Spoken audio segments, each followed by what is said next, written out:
Hey y'all, it's Melissa with Mesquite Field Farm, and today we're going to be doing our marketing class. So we're going to go through what we normally do in our full day-long course here. We're going to try to cram it into an hour, so we'll see how that goes. So first thing we want to start with is to let you know I'm not going to talk to you about buying radio or buying advertising particularly. We're going to go through the basics. This is a 101 class. And I'm going to have a few resources for you of other places to go to get some additional information that's really beneficial for you. So the first thing that you learn in a marketing class is the 4 P's of marketing, which is product, price, placement, and promotion. Okay, so the first thing we're going to talk about is product. And in this part of the conversation, a lot of folks who go into farming really already have an idea of what they want to be farming, whether it's cattle or it's a market garden or it's herbs or chicken or sheep or whatnot. And what we like to tell people especially when you're first starting out, you're buying your place and maybe you don't have everything established to do all of those items yet, kind of look around your place and see what you already have there that might be a potential product for you to sell to start generating revenue before you get those other revenue streams up. So for us, for example, our farm is called Mesquite Field Farm, obviously, and it's covered in mesquite, which is a huge potential revenue stream, especially here in Texas with barbecue. So we cut down a lot of the mesquite when we first got the place because it was completely covered, and utilize that as a revenue stream to gain. It wasn't a ton, but it was something that was making us some money while we were getting everything else established. So look around your place, see what's already there, and see if there are potential products that you could be generating revenue off of. The other thing when it comes to product, and it kind of goes against what I just said, just a little bit, but the other thing is that once you start developing your verticals, because we always suggest that you have more than one vertical, because you don't want to have all your eggs in one basket, but pick one and get really good at that. It's going to be the same thing with some of your marketing stuff. Pick a social media and get really good at that before you move on to something else. The problem here is that if you have too many irons in the fire, too many plates, something's going to fall off, and so you're going to half-ass stuff, essentially, right? You're not going to get really good at any of those. So our suggestion is always to develop that product, that vertical, and perfect it, make it the best process that you can, and then move on to the next thing, okay? So, yeah, that's it for product. Really simple, but just some different ways of looking at it and thinking about it. So can I ask a question about the product side? Let's dig into that a little bit further, because I think that's an interesting point. For us, it was the mesquite trees, right? Mm-hmm. We found that revenue stream that already existed that we didn't have to do anything for except for processing. And that second point you made about getting really good at one revenue stream, we're not saying that you can't do multiples. What we're saying is don't do 15 revenue streams. Right. So what I would say is, so for example, we do currently, our end goal is to be doing beef, chicken, market garden, turkeys, yeah. Right? So we didn't come in and do all of those at once. We had cattle first, and we developed our process on cattle and how we managed them and got pretty good at that and found a lot of process improvements and efficiencies there. And then we started getting chicken, right? And then started developing our efficiencies there before we moved on to anything else. So next is obviously going to be the market garden, and kind of talked about doing turkey at the same time, but I'm pushing back on that just a little bit, but we'll see when we get there. But that's my point, is it's not saying don't do all those things, but develop your efficiencies in one before you move on to another one. That's my point. Gotcha. Good? Good. Okay. All right, so now we're going to move on to price. Excuse me. Oh no, it was ice. I got ice, I'm so sorry. I'm sorry for crunching. Okay, so there's various ways of looking at price when you're talking about marketing. A lot of people do it differently depending on where they're at. There's market-based pricing where you're kind of charging the same price as the other people selling the same product around you. The reason for doing this is you don't, if you go too high, customers are going to want to know why yours is so high and everybody else is so cheap. And if you go too low, they're going to want to know where are you cutting corners? There's an implied you're cutting corners kind of situation there. But also, you should be getting the price that you need to be getting for your product. So a lot of folks will use cost plus pricing, where here's what it costs me. I want to make a return of 20%. And so they add that 20% onto the cost, and that's what they decide that they're going to charge. We tend to look at it a little bit different way, primarily impacted by our time with HMI. They have a very different way of looking at finances in their courses. And the idea here is that you determine what you want to make. So if I want to supplement my off-farm income of, well, it's not, but $30,000 a year, then I have my products that I want to be producing. But I start with what I want to be making. Most pricing models start with your expenses, and then you add a percentage to get yourself to that dollar amount. What we're saying is, I'm starting with $30,000. Where do I need to make adjustments down here in order to get that revenue, right? So how do you back into that price is what you're exactly backing into and it. A lot of times that's in your expenses, right, that you can find. And that's why we say stick with one thing for a while so you can develop your efficiencies so you can minimize those expenses Cost to help avoidance. make that, right. The cost avoidance piece. Right, that money that you want to be making. Gotcha. So there's other factors that affect your price as well, your location. Down here in South Texas, I might not be able to get the same price for a pasture-raised turkey as somebody up in Dallas, where they have more expendable income, cost of living is higher, those sorts of things. So those are items to take into consideration when you're developing your pricing as well. Your cost of living, right? It's cheaper for us down here to live than it is for somebody up in Dallas who's got even a smaller farm than we do. It's still going to be more expensive than what we have, and so they've got to be able to make that revenue. Your business expenses, which we've kind of already discussed. The obvious ones being your animals, your feed costs. Where can you develop efficiencies in feeds? Could you be growing your own feeds? Those sorts of things. Some of the less obvious expenses are business cards. Business cards, financial software. If you're doing QuickBooks or something like that, the cost of your accountants. These aren't things that a lot of people really think about when they're developing their expenses, but you need to be spreading those expenses out across your verticals and making sure that they're covered, and also that you're getting paid. You need to be setting aside income for you, which is one of the things that a lot of farmers have a tendency not to do. They don't always pay themselves first, but they absolutely should, because you should be making a living doing this. Labor and employees, retail costs. For example, if you're selling at a farmer's market and you have to pay for the booth, or you have to pay for a permit or something to that extent. And then your relationship marketing. How you're relating to your customers. Is there an expense involved in that as well, right? Is it costing you in fuel to go to events to connect with customers, that sort of thing, or tickets to go to an event so you can connect with customers, stuff like that.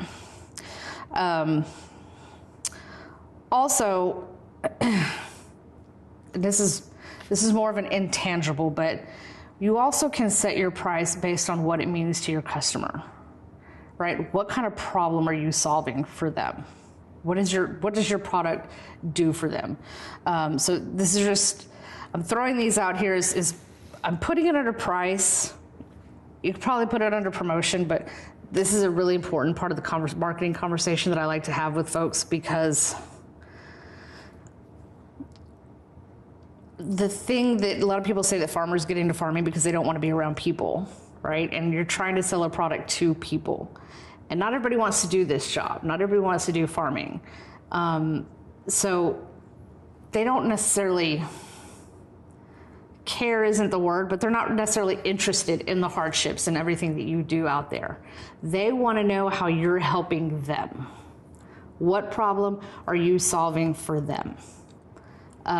It could be that, give me an example, throw something out there for me. You could be making some salads, or you're using microgreens, you're providing healthy food for their family that's already prepared, that they don't have to worry about. They can just put it on the table and know that they're serving their family good, healthy food. You've got pastured eggs and you've got these beautiful orange, super nutritious yolks. You're providing health to your customers. If you're doing delivery and you're delivering it to their door, you're saving them a trip to the grocery store. Those are the types of things. What problem are you solving for your customer? And that's what you need to be thinking about, and that's what you need to be focusing on when you're talking to your customers, when you're reaching out to your customers, and you're putting yourself out there. So it also drives a higher revenue. So not only you're providing a higher quality product, but you're providing a service. You're providing a service, you're providing an experience. And those things, while they don't want to farm, they want to know that they're doing something good for the environment and helping somebody, right? And so that puts a premium on your product because you're developing that connection and that relationship with them. Is that? Sure. Cool. And if you don't know what it is that you're providing, what problem you're solving for your customer, ask them. Just ask them, what is it that you like about my product? What makes my product stand out to you? What makes you want to spend your money with me as opposed to somebody else? And they'll tell you. They'll be really honest with you about it. But also don't take any of it personally either when you ask them that question. It's a business. It's a business, right? So don't take it personal if it's not the answer that you want. See how you can turn it around and make it work for both of you and for other customers, potential customers. Place. Sorry.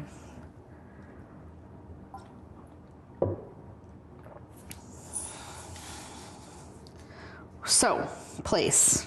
And that's as obvious as it sounds. Where are you going to sell your product? Where are you going to go to get it in front of your customer? Are you going to do Facebook ads? Are you going to be selling at a farmer's market? Are you going to be joining a co-op? Are you going to allow on-farm visits?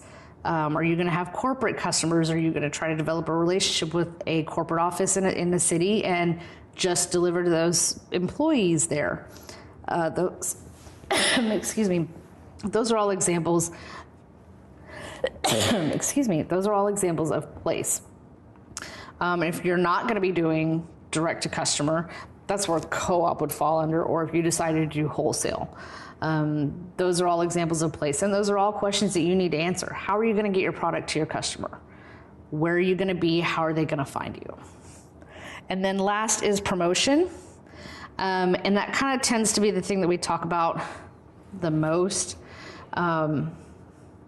because it's the core of marketing. Promotion is how you get the word out there about you and your products. Okay, so there's multiple ways of doing that. You can do it with advertising, public relations, digital marketing, which includes social media, website development, and relationship marketing or email marketing. And so that's the part that we're going to go into mostly for the rest of the conversation. Any questions? Nope. No? Okay. So let's talk about website. We're going to talk about website first. And I'm gonna speak from personal experience on this one, and I'm sure Doug will chime in as well. Doug is the IT person. I don't do IT. I married an IT person so that I don't have to do it. And so website development is not my jam. It is not my thing. It is, if it's yours, rock on, more power to you. And it is for Doug. But one of the things that we found was that, not that he had been out of technology for so long that he forgot it, but things have changed a lot. And it was taking up so much of his time and creating so much frustration for him to try to build the website, and then waiting to get my input on things was becoming very frustrating for both of us. So we actually decided to go with a product that I'm going to tell you about in a second, but specifically in terms of websites, if you're not IT inclined, or if you just don't have the time or want to focus on that because you want to be farming, I would suggest going with a site like Squarespace or Wix or any of those places where you can build a website using a template. They work perfectly fine, they're nice and simple, and they can get your data out there just fine. And they're free. And some of them are free. Yeah, I think Wix, you know what, don't quote me. I'm not going to say who's free or who's not because I don't know the answer to that exactly. But it's one less thing for you to have to worry about because they're the experts at it. You can go do farming. Right, so Wix and Squarespace, you can, well, Wix for sure, you can develop a site for free if you manage it. But if you want them to manage it, then you need to pay for a fee, right? You just tell them, oh, I want to make this change, and they'll do that for you, right? Right. So that's my personal recommendation. If you have the time or the inclination to build your own site, do it. But there's a clear distinction, though, right? That's a website, and a website only. Yes, that is a website only. What we ended up going with is a service called Barn to Door, and they have different levels that you can subscribe to. But the most basic one essentially is they will build your website and also create a shop for you, which makes it really convenient for your customers to be able to order and pay online for your products. You can set up drop-off points. This was the really critical part for us because we wanted to be able to offer online sales. And that was the real tough part for Doug, was developing that shopping cart and that online shop. And that was where we were getting frustrated with things and just decided, let's just go to somebody who does this, let them do it, manage it, and it's fine, we'll be okay. But you can set up delivery dates, blackout dates. I mean, it's a great service. I do like it, I recommend it. Check it out or go another route. That's entirely up to you. Blue Apron, there's a lot of platforms out there. Right. This is just the one we have. This is the one that we chose to go with. I don't know if we'll stick with them forever, but that's where we are right now, and it works for us, and so that's what we're using. The really cool thing too is if you're not a marketing person, you're wanting to gain more information about marketing, they will walk you through, they will connect you up with Mailchimp, which is great, especially if you already have an email database for your email marketing. Excuse me, sorry. They will connect your information with Mailchimp so that you can easily send out newsletters, emails, and stuff like that and stay connected to your customers.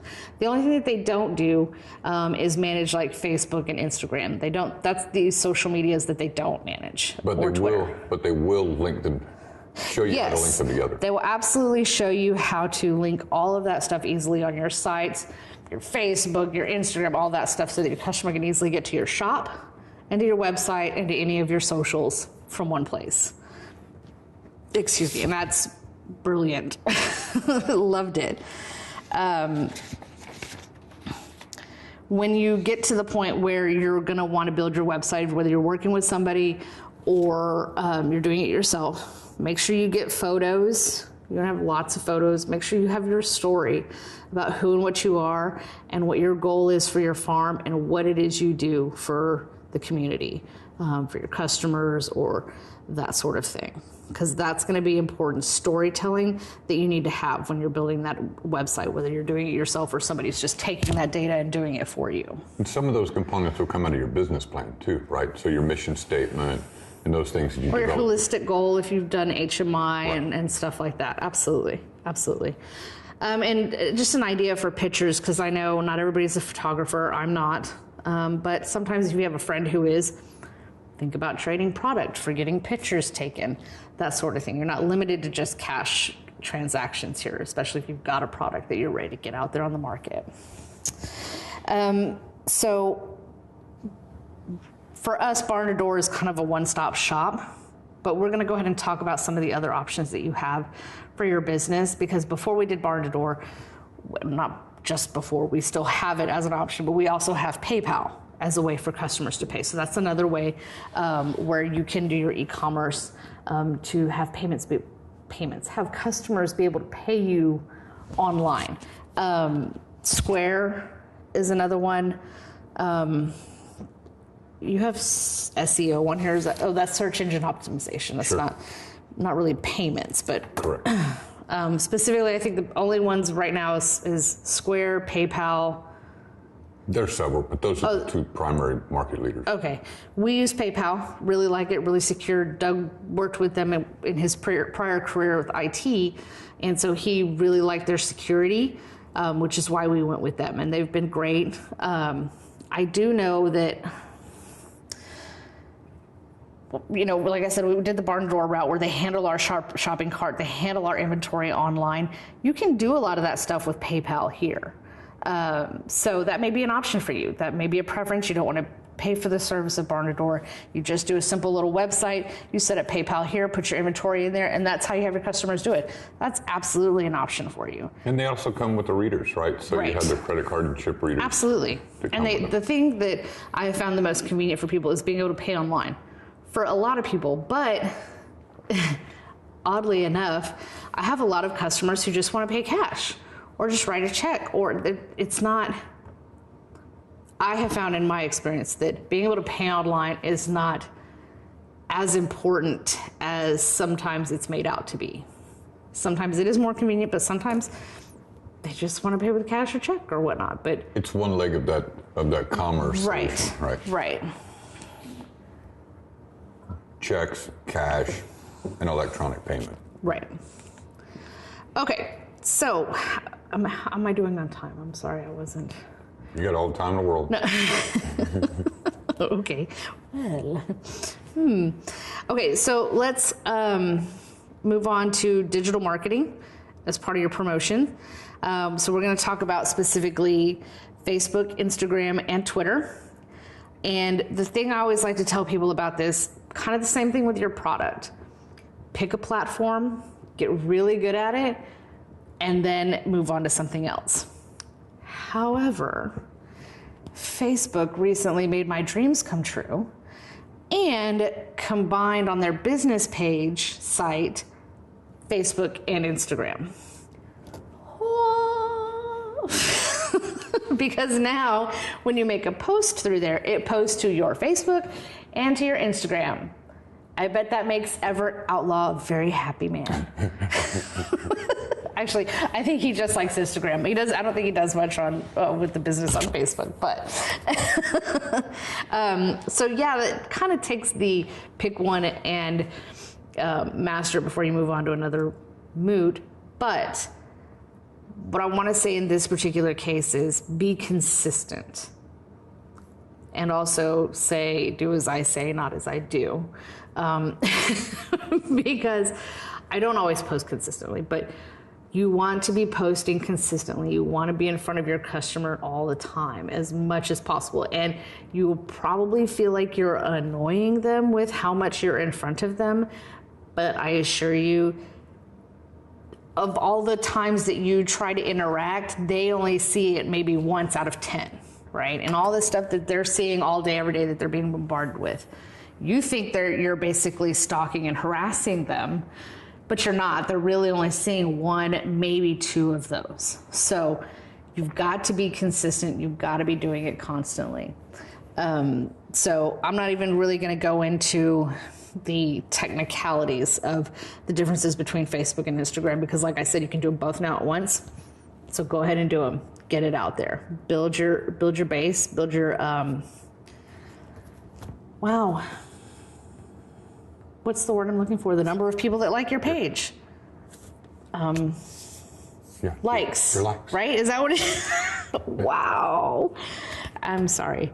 And so, but there are some ideas that I have that I know people like to see when they're looking at their socials, right? Obviously with Instagram, Facebook, you could just do text, but if you're going to be doing with Instagram, you have to have pictures, right? So make sure you've got pictures. People love that visual effect. They love cows. They love baby. You got babies. Put some pictures up because they love babies. Also, you can tell them about what's going on. That's totally acceptable. That's totally fine. But see if you can put it in a way that relates to them, right? That's important to them, right? Like, we just put in all these beet plants for you, or, whatnot. Something like that was rather silly, but you get the point, what you're doing for the customer. Also, you could be, sorry. Well, people like to see operational pictures. They want to see what's happening at the farm. Right, but behind the scenes. Another really good idea is doing like how-tos, right? Show them how to do something that maybe they don't know how to do, or just post a picture of it. And this is what I did. If you want to know, let me know. Also, oh goodness, I just lost it. Not just instructional, but get them involved. For example, if you just had a lamb or you had a calf or something like that, ask them to name it. Have a little contest. Hey, whoever comes up with the best name for this new calf, we'll give you a pound of beef or something like that. Or just, you don't even have to do the pound of beef part. Just say, hey, give us some ideas for a name, and they will, trust me, absolutely respond and react to that. So that's always good. Like Doug said, babies are always good. Fresh green plants, growing plants. Absolutely. I will say, and I don't know that I should get into this here because I kind of went on a rant on Facebook about it last week or the week before. Sometimes one of my pet peeves is when people only portray the good side of farming. And I feel like it's not realistic, and it shortchanges people, right? Because this is not easy. This is not an easy life. It's not an easy thing to do. And, when all we do is portray and present all of the good things that happen out here, I feel like it's a little bit of a disservice. And I will say that being able to present those hard moments and those hard things and hard decisions can make you relatable to people, right? Because everybody has hard decisions to make, and I wouldn't go overboard with those, but keep it real. I mean, if something's hard, some shit hit the fan, share it. This is what's happening. This is what we're dealing with, but we're still going to push through and provide you the best product that we can. Just be honest about it. So, rant over. Okay. You look like you had a question. No. Okay. Twitter. I will be honest with you. I don't have Twitter. I don't work with Twitter. I'm not even going to go there. But 140 characters. I've had a hard time trying to figure out how that can be used really successfully for farming, other than sharing articles and information about agriculture. I have not personally been on there enough because I've always spent my time trying to focus on Facebook and Instagram. So that's my shortcoming, my shortfall. If you know more about Twitter and want to do that, then absolutely go for it. Okay, let's talk about email marketing. This is one of my favorites because I love to cook. So one of the things that I feel that I like to do for our customers is show them really good ideas on how to use our products, what to do with our products, how to cook our products. So I really enjoy emailing out recipes using our products. And I get actually a lot of requests, and I've just had somebody message me 2 weeks ago, hey, can you send me that recipe that you sent out like a year ago? I can't find that recipe and I really am craving that. So that was really awesome and felt really good. So we're going to talk about email marketing a little bit, some of the benefits. I really like it. I highly recommend it. There's another marketing guru, much better than I am, who I'm going to refer you to in a little bit. Email marketing is her jam too, so that's what she talks about a lot. I feel like it's a really great place to kind of get into the weeds on things, right? People have signed up because they want to know what's going on with you. It's not just some scrolling through Facebook. They're invested in what you're doing, so you can get a little bit more into what you're doing, what's going on, and provide them really personalized information. It's not limited to a certain number of characters or a quick screen scroll. You can ask them questions and get direct feedback from them. So this is those are the reasons that I really enjoy it. So, got it. Well, I would absolutely state that because yeah. Okay. It's the first one. I'm just getting there. Gotcha. So I'm sorry. I'm going through my notes here. I have notes from our class that I'm trying to make sure that I touch on these points. So I'm looking down and up. So first and foremost with email marketing, just so you know, we have made you aware. Warning, warning, warning. It is illegal to send emails selling product via Gmail or other personal email account, unless they have signed up to receive that email. So like say we're talking and you mentioned your email address to me. I can't just start sending you emails selling products. They have to sign up either on, I don't have it with me, either on a sign up sheet that you have on your table at the farmer's market booth or through your website. And like with Barn to Door, they'll help you set up your newsletter sign up sheet links. And I think a lot of other sites will do that as well. Right. You can send them, but you have to give them the ability to opt out. Yeah, so they have to subscribe to it. They have to make that choice. If you send them unsolicited emails, you can get in a boatload of trouble. So yes. Just so we're clear, we said it, you know. That's federal. Yes. Trouble. That's FCC. I deal with them. Don't. Don't. So it can, we already covered that. You can gather their data. They can sign up on their phone. They can sign up on your website, whatnot. Super fast, super easy. And you've got their information. You have to give them the ability to unsubscribe. So if they don't want to hear from you anymore, they can opt out. Okay, and that's done in your signups. I think Mailchimp has it automatically. It's at the bottom. It's at the bottom automatically on every single one of them, which I highly recommend Mailchimp. It's free. It's great. I love it. That's what we use for our email marketing. So some of the other benefits of email marketing is that you have the ability to share important information about events going on at your farm. You can link to blog posts, help them solve a problem directly. The thing when you're doing social media like Facebook and Instagram is there's algorithms involved with that, right? But when somebody signs up for email marketing, they've requested that information from you, right? So you kind of, it's dedicated to them, and it's not some random algorithm in Facebook that determines whether or not they see your information, okay? So this is a direct link to your customer. And so you can help, you can personalize them, you can really connect with them on a personal level. There are 3 different ones that I know of off the top of my head, options for email marketing, which is MailerLite, Mailchimp, and Wix Shoutout. Those are the ones specifically that we generally talk about. I will tell you that a lot of them work on how many emails you're going to be sending out or how many contacts you have in your email database. And so look at those, determine which one works best for you. If you think you're going to have a lot of customers in your database, then you may pick a different option. Personally, we love Mailchimp. I love Mailchimp. It's very user-friendly. Rephrase that. It's mostly user-friendly. Once you figure it out, it's really easy to use. But it allows you to create, the thing I really like about it, we don't have the paid version, we do have the free version, but I can create a post in advance and then save it and send it out at a specific time.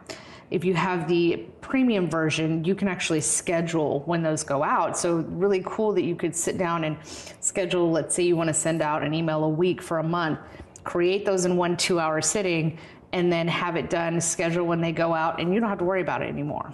So that's a really great option if you have the extra funds to do that.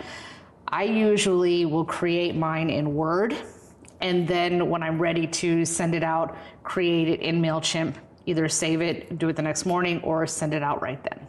So whichever works best for you, whatever your preference is.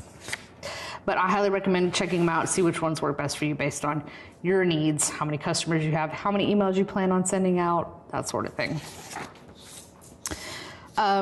So same thing with social media. Consistency is key. So pick a Platform. Not platform. No. A schedule. That's not the word I'm looking for. But so if you want to be sending out a monthly newsletter, do it monthly. Or if you want to touch base with them every 2 weeks, do it every 2 weeks. Be consistent about it. Make sure that when you're doing your email, you're building those relationships, right? So personalize it. With Mailchimp, we have the ability to put, like, when they get their email, it'll say, "Hi, Bob," or "Hi, Jan," or, you know, whatnot. So it's very personalized, and you can be talking about things like the weather, or what are they doing? You can ask them questions. What's going on right now in your life? Are your kids going back to school? Do you need advice on quick recipes, you know, with using ground beef or whatever? That sort of thing. You're personalizing. You're trying to really connect with them and solve their problems. The other thing that's important too is to have an attention-grabbing title on your email that you send out to them, right? Because you've got seconds to catch their attention and make them want to read your email that you sent to them, right? So, as an example, one of mine that did really well was just a quick weeknight juicy burgers and 3 of my favorite sauces, or something to that effect. You know, something's really going to be like, oh, or how I can save you 20 minutes in the kitchen. Or, I mean, people want to save time, right? So that's going to really catch their attention and make them want to click on your link. Also, in your emails, give them something of value, be it a recipe or a coupon or something to that effect. You've got an event coming up, maybe you want to offer free tickets to your event, or I understand that's tricky right now with COVID, but stuff like that. You want to give them something of value in that email. You want to give them a reason to open that email, okay? And I think we have some links to share on this with some examples of attention-grabbing email subjects, and then kind of a template for an email that you might want to send, right? Because there's kind of a format you want to use. It's the greeting, and then it's kind of, here's what's going on with us, what's going on with you, and then you're giving them that thing of value that you are promising them in your subject line, that sort of thing. So it's just a kind of really good template, and I believe we'll be providing that in the Battleground to Breaking Ground coursework. Thank you. So, and also, I'm sorry, in the conclusion, there's a conclusion to that call to action. You want them to go into your shop or something like that, right? We give you the recipe. Here's how you can get ground beef for that recipe, or whatnot, some chicken for that recipe, or something like that. So that's the really super condensed version of the marketing class, but there are a couple of other items I'd like to discuss. There is a website called 3 Cow Marketing. And this woman actually does full classes, 6-week classes on marketing. If it's something that you really want to delve into, I highly recommend it. Our class is usually a day. There's a lot of data that we didn't even begin to cover. We didn't do any price cost analysis here or anything like that. We're very limited with these video series, but if you have time, are interested in really getting into marketing and really going to the next level, I highly recommend checking out 3 Cow Marketing. Again, she does do classes. We feel very much the same about marketing and the best ways to do it. So this particular item here is 12 ways to get more customers, my complete start to finish farm marketing plan. So we're going to kind of go through this real quick, and I'm going to throw some ideas out there. Feel free to go download this from her site, and she has her own ideas and stuff in there from her. So first one, and this is kind of, as we go through this, we're going to do it pretty quick because I know we're getting up there on time. We're just going to go through these really quickly, and you'll recognize a lot of these responses and ideas that I'm giving you from our earlier conversation that we've had. Okay, so step number 1, connect with customers. Seems fairly obvious, right? But if you're one of those farmers that got into farming because you don't like people, this can be challenging, right? So how are you going to connect with customers? Are you going to do that on Facebook? Are you going to do that by going into town? How are you going to connect to your customers? How are you going to get your word out there about your product? Number 2 is grow your email list. This could be as simple as having a sign-up sheet on your table at farmers market, or having an app where they can sign up Or on your website. phone, and then or having the link on your website, that sort of thing. Visit other farms. This is also a really good idea because obviously learn from other people who are being successful at it, or learn from their mistakes. Number 4, contact like-minded groups in your community. I know for us in San Antonio, we have real food groups on Facebook, so I usually will post in there when we have product available, when we're going to be doing deliveries, that sort of thing. Also, well, that's going to be a later one. Number 5, give away free product. So maybe do a giveaway on your website. If we pick your name for this calf, we'll give you a free pound of ground beef. Or, for example, when we finally started getting eggs, the first 5 customers that ordered that next delivery got a dozen eggs free. So I want to get them out there for the customers to try the product, right? Number 6, teach people how to use your product. This is the one I love the most because I love to cook. So I love to put recipes in the email marketing that I do. I love to do these videos where we show how to bake apple butter and canning and stuff like that. I love doing all of that stuff. So you could be doing the same thing. Number 7, connect with local businesses for referrals and not just farms. And in this case, I'm thinking of, say, a local chef co-op or somebody else who could be utilizing your product in what they do and get the word out there about your business. Number 8, stand out from all other farms in your area. This can happen a lot of different ways. For us, for example, we teach classes, a lot of classes. We do that a lot. There aren't a lot of other farms around here that do that sort of thing. That was very important when we established this farm, that we'd be able to help educate people that might want to get into this, the good, bad, and the ugly, so that's how we kind of stand out. Another idea might be, if you're going to do a cheese making class, have the customers milk the cow before they go and make the cheese. I mean, that's very unique. You're not just standing in a kitchen and making cheese. You want to do a salsa making class, actually go out and pick the produce before you come inside and make the salsa. It just makes it stand out. It makes it different and unique from other farms in your area. Number 9, encourage people to share the word about your farm.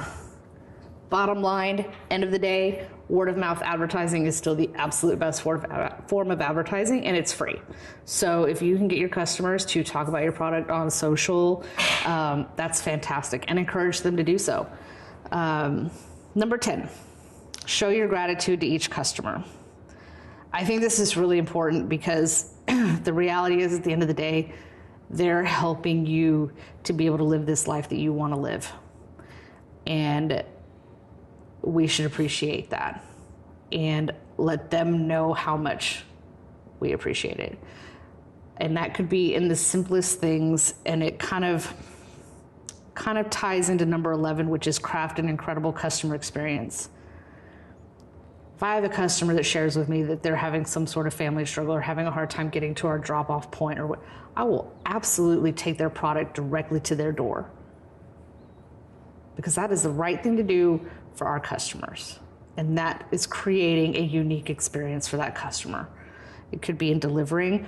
It could also be in packaging. Let's say, for example, instead of putting their eggs in a regular 12-egg carton, you put it in a little basket with some raffia around it or something. That's totally unique that nobody else is doing, right?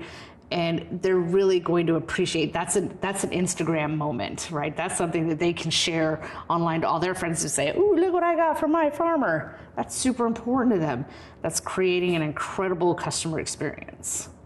And then last but not least, we're rounding it off right where we began with start small.